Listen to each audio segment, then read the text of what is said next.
This video is really interesting because I think this video is remarkable. And the reason I think it's remarkable is probably not the same reason you think it's remarkable. I do lots and lots and lots of work around failure. And I really try to learn from failure, but I've become more interested, and Dennis will tell you, I've become way more interested in learning from success. Because I think normal work can teach us lots. But in this case, I had to go out because I got a call. And the call was from the transportation people in the United States, and they said, we've had a really interesting crash. Can you help us set up a team? And I said, sure.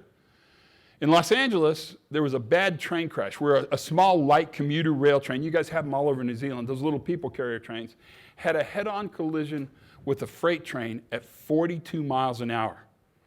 Now, that's a really fast, high-energy train crash. That's a lot of energy, and it instantly killed 28 people, including the operator.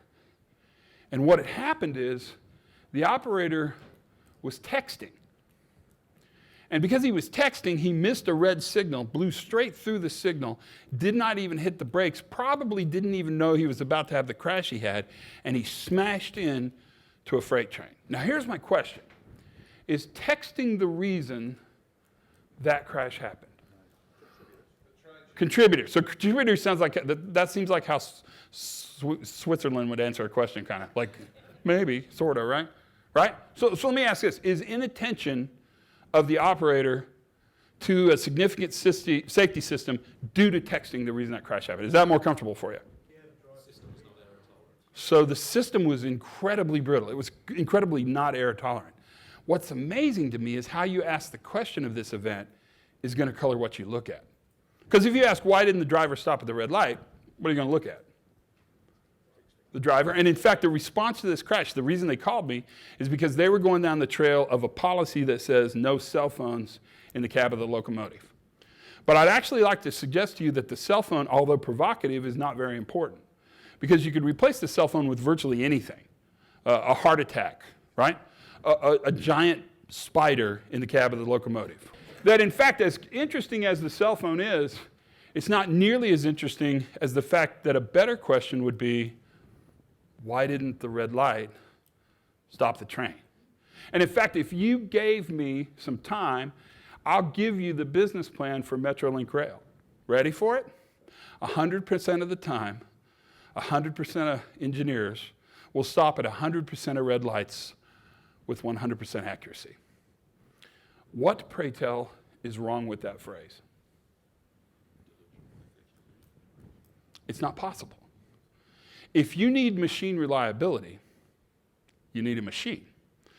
But if you need adaptability, someone who can make decisions and actually compensate for either being late or early, then you're probably going to have to use a human operator. And a human operator is not going to be as robust as a machine. In fact, one of the things I will tell you, because I think it's worth saying to you guys, is any time you put a worker in a position where the only defense they have against getting hurt, or worse yet, killed, is that they'll do the job right, you know what you're making?